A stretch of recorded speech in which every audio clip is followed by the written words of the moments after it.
मनोज और बबली हत्याकांड। भाई पहले ही डिस्क्लेमर दे रहा हूँ, जिस भी बंदे का दिल कमजोर है वो इस वीडियो से थोड़ा दूर रहिए। क्या आपने कभी सुना है कि कोर्ट से भी ऊपर कुछ ऐसी चीजें होती थी, या हम यूं कह लें कि आज भी कहीं कहीं वो चीज मौजूद है। आज की ये स्टोरी सुन के आपका दिल फट जाएगा। दोस्तों, हमारे देश में एक ऐसा हत्याकांड हुआ था जो कि अपने सम्मान के लिए किया गया था, और जब इस केस का रिजल्ट आया तो भाई जज को मारने की धमकियां मिलने लगी और उस जज को वहां से ट्रांसफर होना पड़ा था। एक ऐसी पंचायत जिसे खाप पंचायत बोलते हैं। अब तो आपको अंदाजा लग गया होगा कि कितना दबदबा और खौफ था खाप पंचायत का उस गांव में। दोस्तों, आज की इस वीडियो में हम मनोज और बबली हत्याकांड के बारे में बात करेंगे, यानी कि उस केस में क्या हुआ था, उस चीजों के बारे में हम आपको डिटेल में बताएंगे। मौत का ऐसा वो नंगा नाच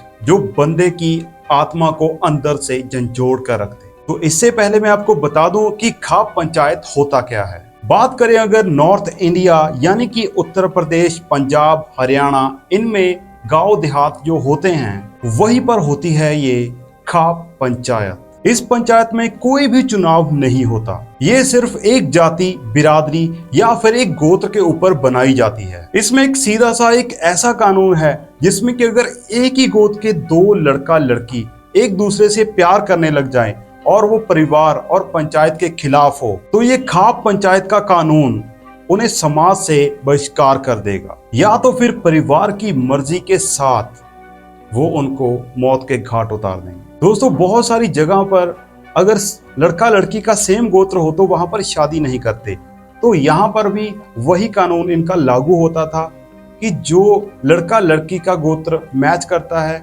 वो दोनों बहन भाई होते हैं और भाई बहन शादी नहीं कर सकते। दोस्तों, ये केस है हरियाणा के कैथल नाम के डिस्ट्रिक्ट से। वहाँ एक गांव है करोड़ा।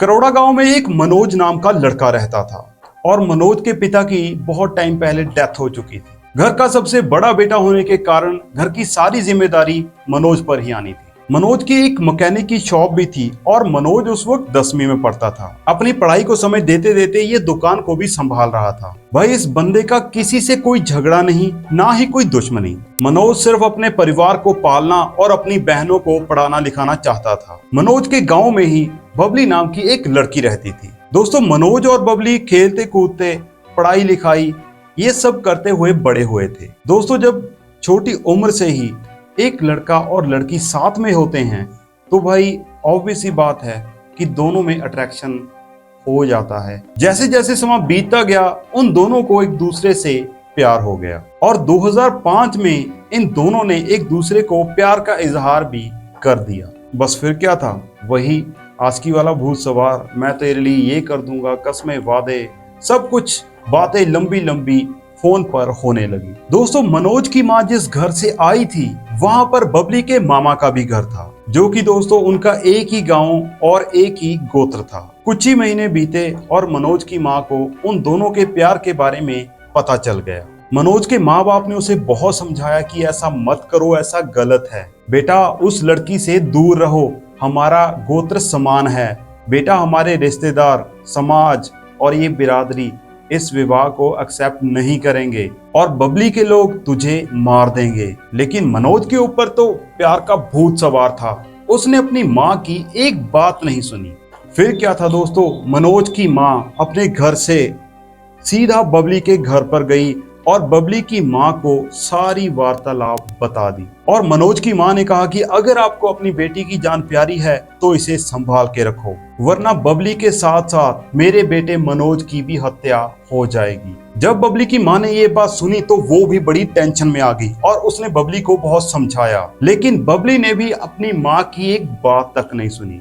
2 साल बीत चुके थे और इनके प्यार की गहराइयां और भी गहरी होती गई। उस समय मनोज 12वीं क्लास में आ चुका था और 12वीं क्लास को पास आउट भी कर चुका था। मनोज का दोस्तों इंग्लिश के पेपर में कंपार्टमेंट आ गया, इसीलिए 5 अप्रैल 2007 को अपना कंपार्टमेंट वाला पेपर देने के लिए मनोज घर से निकला। मनोज की माँ ने सोचा कि मेरा बेटा परीक्षा देने के लिए गया हुआ है, और दूसरी तरफ बबली भी घर से गायब थी। मनोज और बबली ये अच्छी तरह से जानते थे कि ना गांव वाले ना ये समाज हमारी शादी को एक्सेप्ट करेगा और आगे जाकर शायद ये हमें एक दूसरे से अलग कर दें। फिर क्या था, इन्होंने लिया अपनी जिंदगी का सबसे बड़ा और बैड डिसीजन। इन्होंने फिर दोस्तों घर से भागकर शादी करने का प्लान बना लिया। उन्होंने सोचा कि अगर एक बार ये शादी हो गई तो उसे कोई भी तोड़ नहीं सकता और उन्हें अंत में थक हार कर इस रिश्ते को एक्सेप्ट करना ही पड़ेगा, जो कि उनकी सबसे बड़ी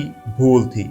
दिन 7 अप्रैल 2007 को इन्होंने चंडीगढ़ के एक मंदिर में पूरे रीति रिवाजों के साथ शादी कर ली और वहां गांव में जब शाम तक ये दोनों घर पर नहीं पहुंचे तो वो समझ गए कि ये दोनों घर से भाग चुके हैं। वहां पर बबली के घर वालों ने मनोज और उसके परिवार के खिलाफ पुलिस में रिपोर्ट दर्ज करवा दी। उन्होंने उन पर इल्जाम लगाए कि इन्होंने हमारी बेटी को किडनैप कर लिया है और इनके बेटे मनोज ने उसे कहीं पर छिपा दिया है। दोस्तों यहाँ से वो खूनी सफर शुरू होता है। फिर दोस्तों बबली के घर वाले खाप पंचायत के पास इंसाफ की गुहार लेकर चले गए। बबली के दादा गंगाराज उस खाप पंचायत के हिस्सेदार थे और दोस्तों उनके दादा को भी इस चीज की भनक तो लग चुकी थी। फिर दोस्तों गांव में बैठी खाप पंचायत, जब उस पंचायत में दोस्तों बबली और मनोज के गोत्र के बारे में पता चला कि ये दोनों तो एक गोत्र के हैं और भाई बहन हैं और अगर इन्होंने ये शादी कर ली तो वो शादी मानने नहीं होगी। इसके बाद दोस्तों बबली के दादा गंगाराज ने कहा कि मनोज और बबली जहां पर भी दिखें उन्हें मौत के घाट उतार दिया जाए। बबली के मामा, चाचा और दोनों भाई और उसका चचेरा भाई इन दोनों को ढूंढने के लिए निकल पड़े। 26 अप्रैल 2007 आते आते ये सारी बातें मनोज और बबली तक भी पहुंच गई। ये बात सुनते ही वो दोनों सोच में पड़ गए कि अब क्या किया जाए। एक तरफ तो बबली के घर वालों ने किडनैपिंग का केस कर दिया और वहीं दूसरी तरफ खाप पंचायत ने मौत का फरमान जारी कर दिया इन दोनों के खिलाफ और तीसरी तरफ बबली के घर वाले उन दोनों को मारने के लिए ढूंढ रहे हैं। दोस्तों उन्हें सोचते सोचते 1.5 महीना बीत गया और फिर 15 जून 2007 को ये चंडीगढ़ कोर्ट में गए। इन दोनों ने कोर्ट में जाकर अपनी सारी कहानी बताई कि मैं मनोज और ये बबली है, हम दोनों ने घर से भागकर शादी कर ली है और हम दोनों बालिग हैं और हमने शादी इस मंदिर में की है और ये देखिए हमारी पिक्स। और उन्होंने बताया कि पंडित जी भी इस चीज के गवाह हैं। तो फिर कोर्ट ने इनसे पूछा कि फिर दिक्कत किस बात की है। तो फिर मनोज ने बताया कि बबली के घर वालों ने मेरे ऊपर बबली को किडनैप करने का आरोप लगाया है और इस पर बबली ने बोला कि हम दोनों अपनी सहमति से घर से भागकर शादी की है और हम दोनों के ऊपर किसी का भी दबाव नहीं था।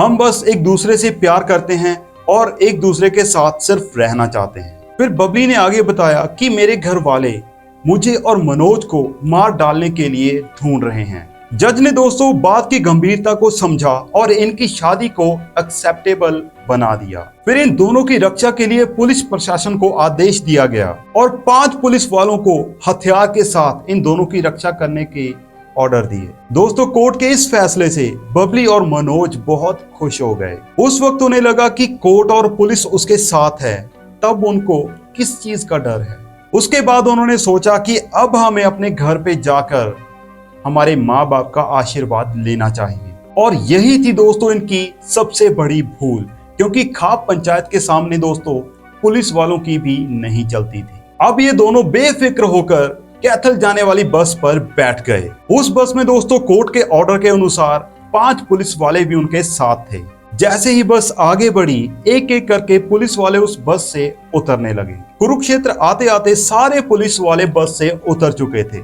इसके आगे ही दोस्तों पीपली बस स्टैंड पड़ता है और वहां तक आते आते मनोज और बबली को ये समझ लग चुकी थी कि कुछ ना कुछ तो गड़बड़ जरूर है। इसीलिए वापस जाने का फैसला करते हैं और पीपली बस स्टैंड पर ही उतर जाते हैं और मनोज वहीं के एक पीसीओ से अपनी माँ को फोन करता है और ये सारी बात उन्हें बताता है, जो भी कोर्ट ने उनसे कहा था। मनोज ने फोन पर अपनी माँ से कहा कि माँ मैं घर आ रहा था और वो 5 पुलिस वाले हमें छोड़कर चले गए और इसीलिए माँ हम लोग वापस दिल्ली जा रहे हैं और जब सब कुछ ठीक हो जाएगा हम वापस आ जाएंगे। उसके बाद दोस्तों मनोज ने अपनी माँ की बात बबली से करवाई। बबली ने मनोज की माँ से पूछा कि मैंने आपके बेटे से शादी कर ली है, क्या आप हमारी शादी को स्वीकार करते हैं? माँ ने कहा कि अब जो हो गया उसका क्या ही कर सकते हैं, अब तुम हमारे घर की बहू हो और हमें इस विवाह को स्वीकार करना पड़ेगा। बस तुम दोनों अपना ध्यान रखना और घर पर जल्दी वापस आ जाओ। माँ की ये खुशी वाली बात सुनकर वो दोनों ही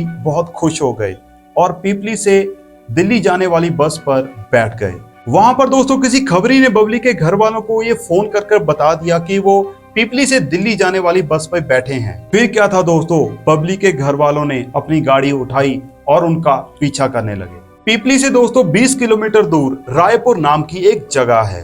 बस वहां तक पहुंची ही थी कि सामने से एक एसयूवी बस को रोक लेती है। उस एसयूवी से 4-5 बंदे बाहर निकले और बस के अंदर घुस गए। बस में इधर उधर देखा, मनोज और बबली की पहचान करके उनको बस के अंदर से ही घड़ीसते हुए बाहर लेकर आए। उनको मारा पीटा, बहुत बुरा हाल कर दिया और एसयूवी में बिठाकर ले गए। जब उनकी मारपीट हो रही थी तब वहां पर एक कॉन्ट्रैक्टर भी मौजूद था जो कि सारा कुछ देख रहा था। उस कॉन्ट्रैक्टर ने गाड़ी का नंबर और ड्राइवर की शक्ल पहचान ली और जब वो वहां से सारे लोग चले गए तो कॉन्ट्रैक्टर ने पुलिस को फोन करके सारी बात बता दी। और दोस्तों वहां की पुलिस दोनों को ढूंढने में लग गई और वहां पर एसयूवी में मनोज को वो सारे लोग बड़ी बेरहमी से मार रहे थे। मनोज के सारे कपड़े फाड़ दिए। एसयूवी का ड्राइवर उन्हें एक सुनसान जगह पर ले गया। शायद दोस्तों ये चीज पहले से प्री प्लान थी और जब वो उनको किसी झोपड़ी में लेकर गए उन्होंने मनोज को एक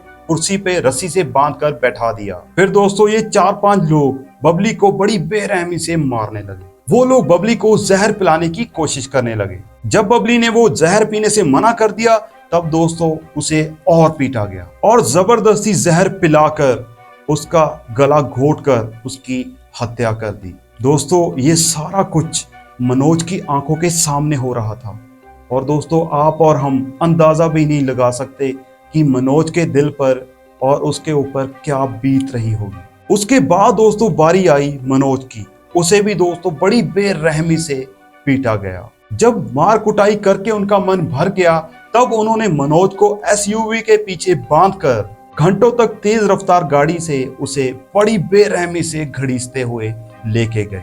इसके बाद उसे भी जबरदस्ती जहर पिलाया गया और फिर गला घोटकर मार दिया गया। और दोस्तों ये सब करने के बाद भी उन दरिंदों का मन नहीं भरा। उन दोनों को रस्सी से बांधकर एक तालाब में फेंक दिया। दोस्तों 9 दिन बाद 23 जून 2007 को कैथल से कुछ दूर एक नाले में 2 लोगों की लाशें पड़ी मिली। दोस्तों उनकी हालत इतनी खराब हो चुकी थी कि उनका चेहरा भी पहचान में नहीं आ रहा था। इसीलिए दोस्तों पुलिस ने निशानी के तौर पर बबली की पायल और मनोज की शर्ट उतार कर रख ली ताकि जो कोई भी अपने बच्चों के गायब होने की कंप्लेंट करे उसे पूछा जा सके। उसके बाद दोस्तों पुलिस ने आसपास के इलाकों के पुलिस स्टेशन में छानबीन करने लगी। तब जाके इन्हें पता चला कि किसी ने किडनैपिंग का केस किया है और किसी ने एसयूवी में मारपीट करके एसयूवी ले जाने की बात की है। दोस्तों बहुत मशक्कत के बाद लाशों की पहचान हो गई। दोस्तों कॉन्ट्रैक्टर ने पुलिस को एसयूवी का नंबर और ड्राइवर का सारा हुलिया बता दिया।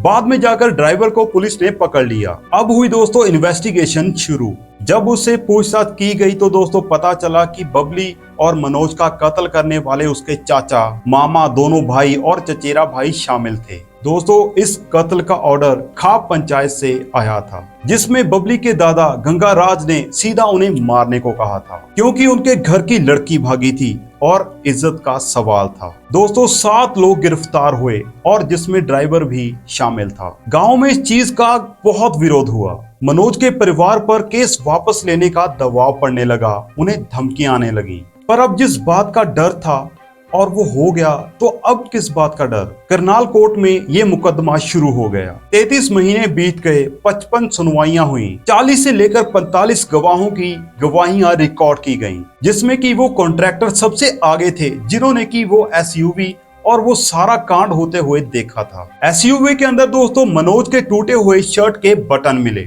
और बबली की भी थोड़ी बहुती चीजें उस एसयूवी में मिली और कोर्ट में ये साबित हो गया कि एसयूवी में बबली और मनोज बैठे थे। दोस्तों वो दिन आ गया 29 मार्च 2010 को 5 लोगों को फांसी, बबली के दादा गंगाराज को उम्र कैद और ड्राइवर को 7 साल की सजा सुनाई गई। दोस्तों जिस महिला जज ने फैसला सुनाया था उनको जान से मारने की धमकियां आने लगी, जिसके बाद उस महिला जज को यहां से ट्रांसफर लेकर पंचकुला जाना पड़ गया। गांव के लोगों ने चक्का जाम कर दिया, हाईवे बंद कर दिया। दोस्तों कहते हैं कि पुलिस भी उस गांव में जाने से डरती थी और दोस्तों वहां का लोकल मीडिया भी उनके खिलाफ नहीं बोल सकता था। अगर वहां के एमएलए एमपी बोले तो उन्हें पक्का पता था कि अगली बार वो एमएलए एमपी नहीं बन सकते। इनको तो अपनी कुर्सी प्यारी होती है, इनको कुछ नहीं लेना, कोई मरे चाहे जिए, और जान से हाथ धोना पड़ेगा वो अलग। दोस्तों मनोज के घर वालों का समाज से बहिष्कार कर दिया गया। दोस्तों उन्हें जिंदगी में रोजमर्रा की चीजों से मना कर दिया गया। उस गांव के जो प्रभावशाली लोग थे उनका ये आदेश था कि जो भी इनकी मदद करेगा, कुछ भी इनसे खरीदेगा या अपनी गाड़ी में बिठाएगा, उसको 25,000 रुपए जुर्माना होगा और साथ में उस बंदे का भी बहिष्कार होगा समाज से। अगर मनोज के परिवार से समझौता करने की कोशिश भी हुई, जितने पैसे बोलोगे वो देंगे, जहां पर रहना होगा जगह भी देंगे। अगर नहीं माना तो याद रखना तुम्हारी 2 बेटियां भी हैं। उनकी बड़ी बेटी पुलिस कैंप में ट्रेनिंग कर रही थी और बबली के घर वालों ने किसी कॉन्ट्रैक्ट किलर को 25 लाख रुपए देकर मनोज की बड़ी बहन को मारने का ऑर्डर दे दिया। दोस्तों खुशकिस्मती से इनकी जान बच गई। दोस्तों इस कहानी का मेन विलन था बबली का दादा गंगा राज और इन्हें उम्र कैद हुई थी, जबकि इसको तो फांसी होनी चाहिए थी। और इसीलिए मनोज का परिवार हरियाणा हाई कोर्ट गया और सारे गांव वालों से 10-10 रुपए इकट्ठा किए गए ताकि इस केस को आगे बढ़ाया जा सके। बबली के घर वाले भी अपने लड़कों को बचाने के लिए हरियाणा हाई कोर्ट चले गए। दोस्तों 2010 में ही इसका फैसला हो गया, फांसी वालों को उम्र कैद, दादा और ड्राइवर बेगुनाह। जब ये केस दोस्तों करनाल सेशन कोर्ट में चल रहा था, तब जज ने उन 5 भागे हुए पुलिस वालों को, जो कि मनोज और बबली की सिक्योरिटी के लिए लगाए गए थे, उनको भगौड़ा घोषित कर दिया, जिनमें से एक की तो नौकरी चली गई और बाकियों को छोटी मोटी सजाएं दी गई। सुप्रीम कोर्ट ने भी हाई कोर्ट के फैसले को ही फॉलो किया। 5 जनों को उम्र कैद, दादा और ड्राइवर को बरी कर दिया गया। इसी केस के बाद दोस्तों केंद्रीय सरकार की आंखें खुली और खाप पंचायत के पावर्स को रद्द कर दिया, क्योंकि दोस्तों हमारे देश में सिर्फ कोर्ट ही फैसला सुना सकती है। आज भी दोस्तों नॉर्थ इंडिया के छोटे मोटे गांव देहात में खाप पंचायत पूरे जोर से चल रही है। दोस्तों ये थी हमारे चैनल की पहली क्राइम स्टोरी। आपको दोस्तों कैसी लगी हमें कमेंट करके जरूर बताना, और आप इस बारे में क्या सोचते हैं ये भी आपकी राय हम जानना पसंद करेंगे। अगर आपको ये वीडियो दोस्तों अच्छा लगा तो हमारी वीडियो को लाइक करके इस चैनल को भी सब्सक्राइब जरूर करना, और आपकी इस बारे में क्या राय है ये भी हमें कमेंट में जरूर बताना। हम आपके विचार रीड करने में बड़े इंटरेस्टेड हैं।